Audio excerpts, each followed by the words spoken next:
pencemaran lingkungan? Pencemaran lingkungan merupakan masuknya atau dimasukkannya makhluk hidup, zat energi, dan atau komponen lain ke dalam lingkungan, atau berubahnya tatanan lingkungan oleh kegiatan manusia atau oleh proses alam sehingga kualitas lingkungan turun sampai ke tingkat tertentu yang menyebabkan lingkungan menjadi kurang atau tidak dapat berfungsi lagi sesuai dengan peruntukannya. Apa faktor penyebab pencemaran lingkungan? Yang pertama ada faktor manusia. Faktor manusia atau eksternal merupakan faktor yang bersumber dari hasil aktivitas manusia. Contohnya yang pertama penebangan hutan, yang kedua penambangan liar, yang ketiga pembangunan perumahan, dan yang keempat itu pembakaran sampah rumah tangga. Yang kedua adalah faktor alam. Faktor alam atau internal merupakan faktor yang bersumber dari aktivitas alam. Contohnya yang pertama gunung meletus, yang kedua tsunami, yang ketiga tanah longsor, yang keempat banjir, dan yang kelima adalah kebakaran hutan. Bagaimana klasifikasi pencemaran dibedakan berdasarkan tempat terjadinya?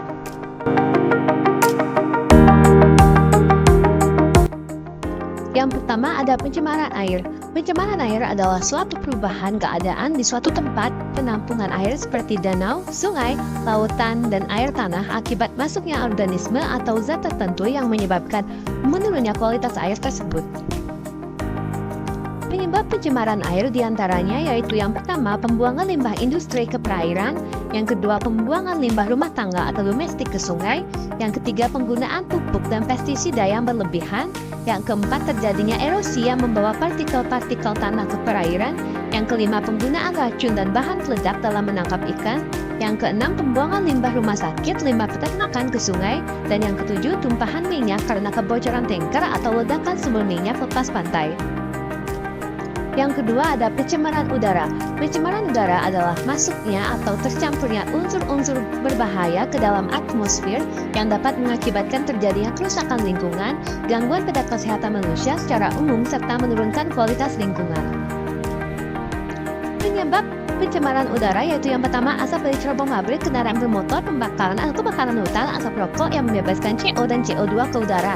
Yang kedua asap vulkanik dari aktivitas gunung berapi dan asap letusan gunung berapi yang menebarkan partikel-partikel debu ke udara. Yang ketiga asap dari pembakaran batu bara pada pembangkit listrik atau pabrik yang membebaskan partikel nitrogen oksida dan oksida sulfur.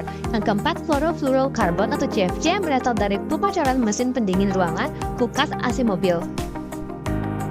Yang ketiga ada pencemaran tanah. Pencemaran darat atau tanah adalah sebuah keadaan di mana polutan masuk ke dalam lingkungan tanah sehingga menurunkan kualitas tanah tersebut. Di mana polutan bisa berupa zat-zat bahan pencemar baik berupa zat kimia, debu, panas, suara, radiasi, dan mikroorganisme.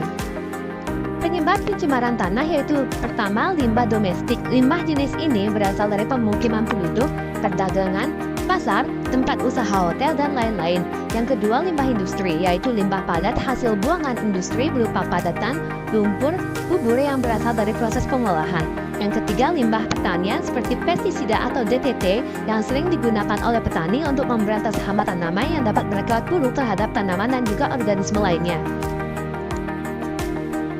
Berdasarkan sifatnya, limbah digolongkan menjadi 5.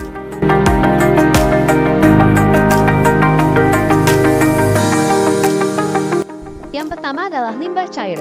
Limbah cair mengacu pada semua lemak, minyak, lumpur, air pencuci, limbah deterjen, dan air kotor yang telah dibuang.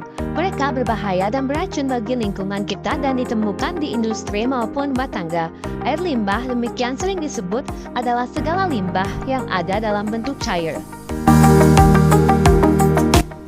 Yang kedua adalah limbah padat. Limbah padat adalah semua sisa sampah padat, lumpur, dan yang ditemukan di rumah tangga dan lokasi industri dan komersial. 4 jenis utama sampah padat adalah yang pertama kaca dan keramik adalah bahan kaca dan keramik yang diproduksi oleh perusahaan untuk kebutuhan sehari-hari. Yang kedua adalah sampah plastik adalah segala wadah atau botol yang ditemukan di perusahaan dan perumahan. Yang ketiga sampah kertas adalah limbah dari semua surat kabar dan bahan kemasan kardus. Yang keempat logam dan kaleng. Yang ketiga adalah limbah organik. Sampah organik mengacu pada limbah daging, kebun, dan makanan busuk. Kini sampah ini banyak ditemukan di rumah-rumah. Seiring waktu, mereka akan terurai dan berubah menjadi kotoran oleh mikroorganisme.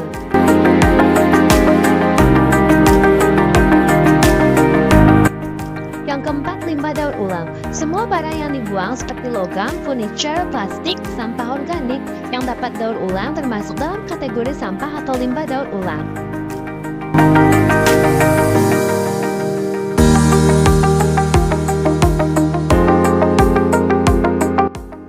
Dan yang kelima adalah limbah berbahaya. Limbah berbahaya mencakup bahan yang mudah terbakar, korosi, beracun, dan reaktif. Singkatnya, mereka adalah limbah yang menimbulkan ancaman signifikan atau potensial bagi lingkungan.